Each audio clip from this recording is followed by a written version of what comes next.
Hello, everyone, and welcome to A Balancing Act, the podcast devoted to helping families navigate memory loss and dementia.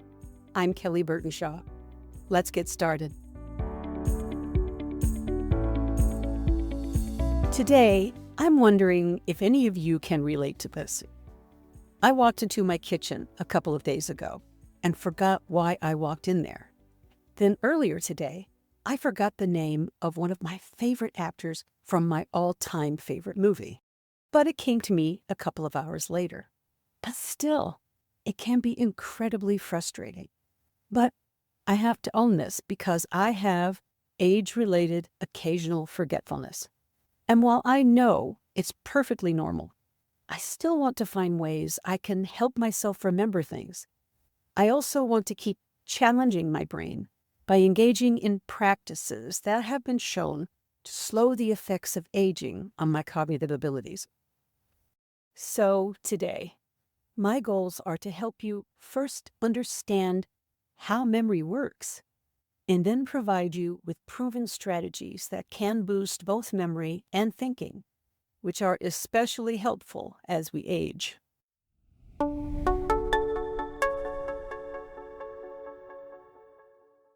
Let me start by saying age-related occasional forgetfulness is not memory loss, and it certainly isn't Alzheimer's disease or another type of dementia. That's a relief, isn't it? I know how we tend to worry about these things as we grow older. But according to experts, the risk for developing dementia is 4% by age 75.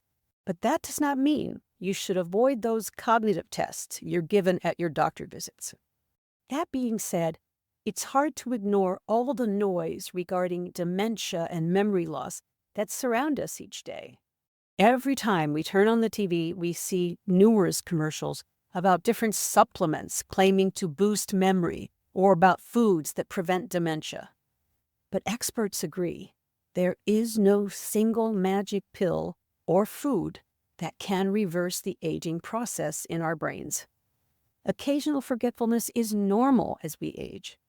What we can do is to first understand how memory works and then practice legitimate brain-boosting activities.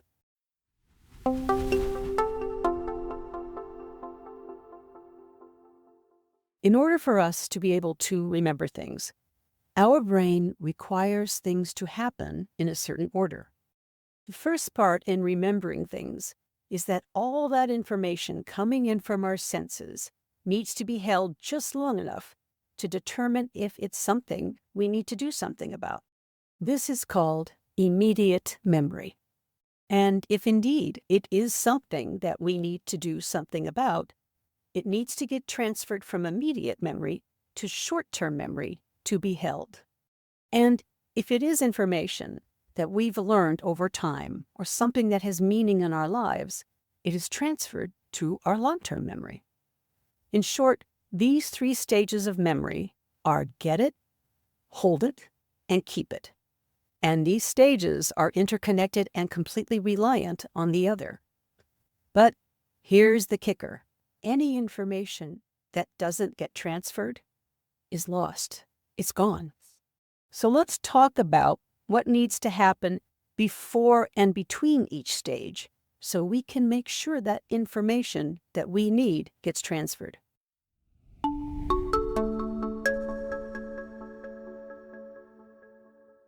First, let's consider the effects of aging. As we age, our information processing slows, so some information doesn't always get to immediate memory before it's gone. And the transfer of information gradually slows too. That's why sometimes I have difficulty with fast talkers. I simply need a little more time with the information in order for me to get it to my short-term memory to hold it. So, when immediate memory finds some information that we need to hold a little longer because we need to do something about it, then it gets transferred to the hold it stage, short-term memory. However, that transfer cannot happen unless we pay intentional attention to that information. Intentional attention is another way to say focused. We simply cannot remember what we do not pay attention to. So we need to focus on that specific information in a deliberate and purposeful manner. Now for the transfer to long-term memory. It's all about repetition. If we repeatedly hold on to the same pieces of information, like practicing piano, learning to read, or working math problems, even performing your job, that information is then transferred to long-term memory. And so are any pieces of information or events that have emotional meaning. So now you know the three-stage process. Get it, hold it, and keep it. And information is processed according to need, intention, and repetition.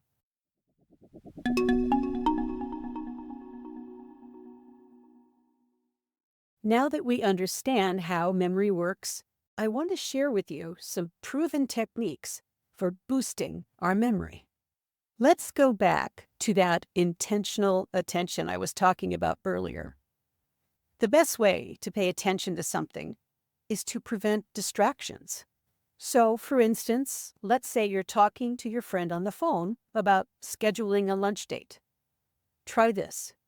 Turn off the TV, sit down with your calendar, and do nothing else but visit with your friend, and then write down that date.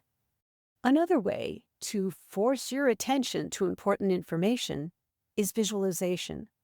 So, in our example, as you and your friend are chit-chatting about your upcoming lunch, visualize the restaurant, what you might be eating there, and picture where it is in relation to your house. The more time we spend with information in our brains, the more we increase the time we give to our information processing.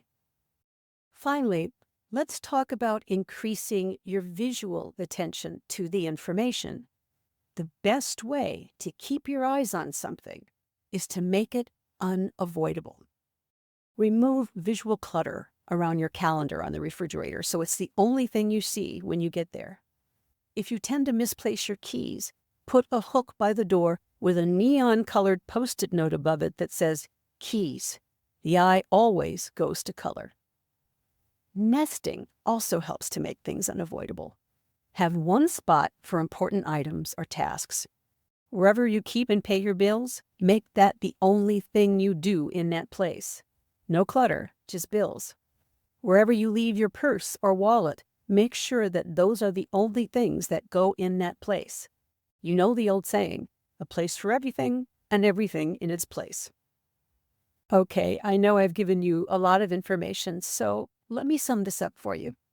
We need to increase time with information by removing distractions or other tasks, adding those practices I've been talking about, like repeating information out loud, writing it down, making items or information unavoidable. All these practices increase our attention, therefore enabling your short-term memory to hold on to that information while it is needed. In today's show notes, I'm including some excellent resources with strategies that increase the likelihood that you get and then hold on to information when you need it.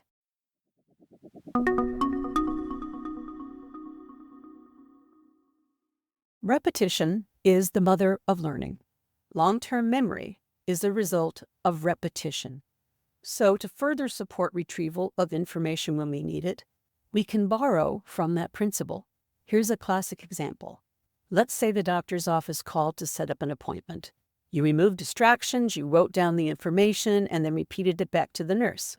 You took the information over to your calendar and wrote it down right away. Perfect, you got it. But let's say that doctor appointment is next month. You want to make sure that you don't forget that it's coming. In order to keep that information, you need to come back to it again and again. You can set alarms on your phone. Whenever you go to your fridge calendar, read the day of the appointment out loud. I mean it. Start talking to yourself. It forces you to pay attention. And repetition can also be found in creating routines. Think about what you're having trouble remembering. How can you build a routine about it? With your morning coffee, sit down every day and review your calendar. When you meet someone new, make it a routine to say their name at least twice back to them, and then mentally spell their name while you're looking at them.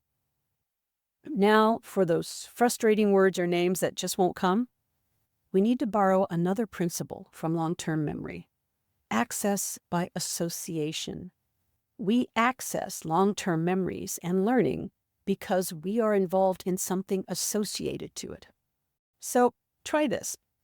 Start describing it to yourself or whoever's with you. You forget a name of someone familiar to you. Describe them and your relationship.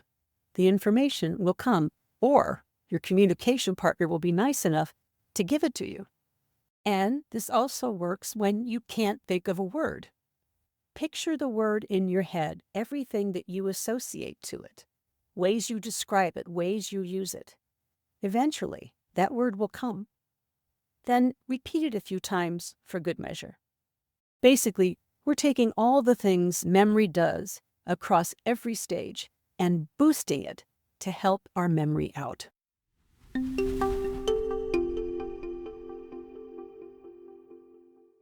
Finally, a word about exercising your memory and your thinking. Many of you have probably heard of things like learning another language or how to play an instrument to help your memory. Well, it can't hurt. Our brains are like our bodies. They operate on the use it or lose it principle. Here are some things I recommend. Do a little math every day, by hand. Read something aloud every day. I love poetry or jokes for that one. Handwrite something every day. This is a great opportunity to sit down with families and describe the pictures in a photo album for future generations. Each of these practices exercise our whole brain in ways we don't do when we're living on automatic pilot as we grow older. Any specific questions about memory issues you're dealing with, please message me on Facebook and we'll set up a chat. I'm posting more resources for ways to boost memory and thinking there as well. And keep trying to find things that work for you, because no one is perfect at this. No one. Just keep trying to do the best you can. And that is enough. I'm Kelly Burtonshaw, and it was my pleasure spending time with you today. Please keep in touch. Hi, I'm Peggy Wright, editor and producer of this podcast. We know that juggling your loved one's care while trying to manage your own life can truly become a balancing act. We want to help you as you navigate this journey by offering our support. You can reach out to us anytime by going to our Facebook page to ask questions, leave comments for Kelly, or talk with her one-on-one by setting up a chat. The link is in the show notes. And you can find us on YouTube and wherever you get your podcasts. If you like what you hear, please take a moment to rate and review so we can continue to provide relevant content. We look forward to hearing from you. Thank you for listening today.